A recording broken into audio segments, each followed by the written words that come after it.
So, my brothers and sisters, you guys remember I told you a few days ago that the Malian Defense Forces have made a significant victory in Mali by taking back Kidal, which is considered a stronghold of separatists. So there's this article I want us to go through that really give us an understanding as to how this whole victory for the Malian Defense Forces came to be. So let's look at the headlines. It said, understanding the recovery of Kidal. The Malian army captured the town of Kidal from Tuareg separatist rebels. Data to understand the significance of this victory for the junta. Kidal occupies a special place in Sahelan geography and consciousness, a former French military post from the beginning of the 20th century. This right angle mosaic of streets and flat buildings set on the dust of the desert is a crucial stopover between Mali and Algeria, more than 1,500 kilometers and 24 hours away road to the capital Bamako, hundreds of kilometers from other major cities in the north, Gao and Timbuktu.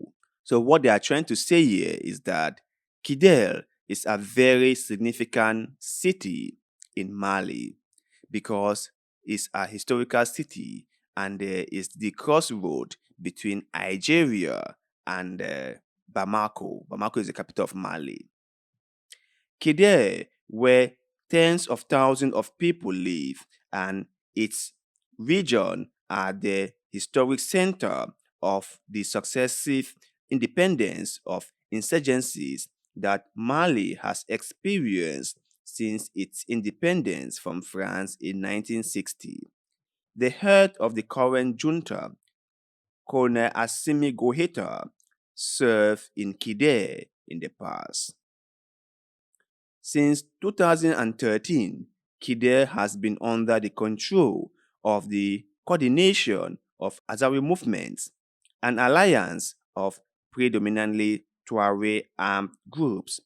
This subordination was a wage in the sovereignty of the state over the entire territory, even more so for the colonists who took power by force in 2020 in Bamako.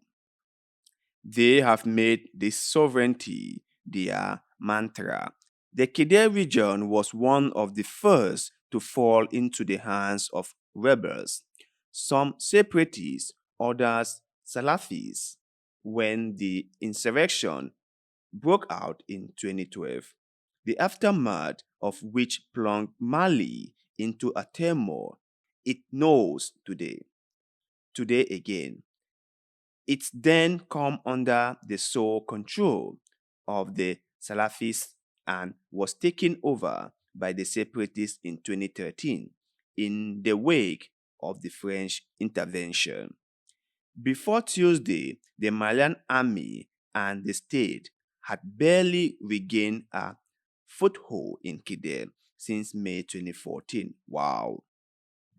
It means from 2014 till a few days ago, Kidal was under the control of separatist jihadist movement, and the Malian armed forces taking back this strategic town from the separatists is a major victory, not just for the people in Kidal, but also for the military junta in Bamako.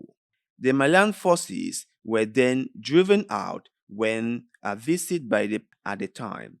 Musa Mara gave rise to clashes with Tuareg rebels, which caused heavy losses in the ranks of the army.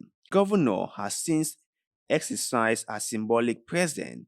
In June, the rebels prevented the constitutional referendum from being held in the region. Kidal was also an abscess for fixing tension between Bamako and Paris.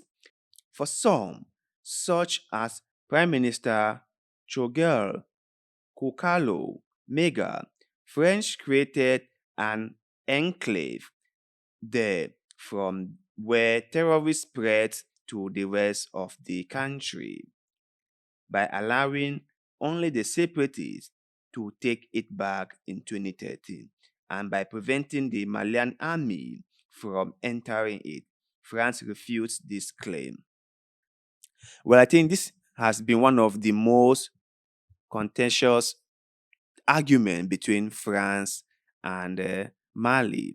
Mali, for long time now, has been saying that France hasn't really been honest with Mali, and that France hasn't really had Mali's interest at heart, and that France has somehow provided cover or support to the separatists.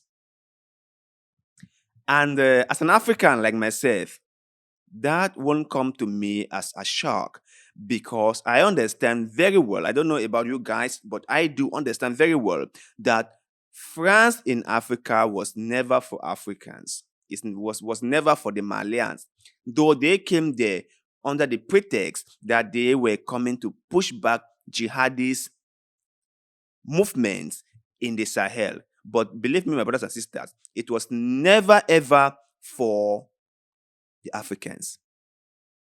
It was never ever for Mali to have peace. Never ever. It was just for France to have a handle on this rebel movement in the Sahel. It was just so France can create a connection with the rebels while also having a connection with the military. It's like what France has always done: break the people apart and control all of them. Like I told you before, my brothers and sisters, if there's one country that understands the divide and rule policy and how effective it can be, that country is France. France understands the divide and rule policy very, very well. And France has spared no effort in wielding it. So I understand it very, very well. When people were like, France was in Africa to help Africa, I'm like, no, no, no. You are mistaken. France is not in Africa to help Africa. France is in Africa to protect France's interests in Africa. Those interests are not the African people. Those interests are the raw minerals that France is looting from Africa. That is the only reason they have been in Africa. That is the only reason they were in Africa. And that would be the only reason they keep on being in Africa. Just so they can protect their precious, precious resources. That is it. But you guys out there, share your thoughts and opinions with us. Do you think France in Africa, especially in Mali or Niger or Burkina Faso, was a great thing to the people in those countries? Was France's presence there brought any significant improvement to the daily lives of the common people in those three countries? Let's talk about French-speaking country in Central Africa. What has France done to really help the locals? Share their thoughts and opinion with us in the comment section. We like hearing what you have to say. And please do not forget to like this video and subscribe to this channel because that helps us a lot and we shall forever be grateful to you. So thank you very much for doing just that. And like always, see you in the next one.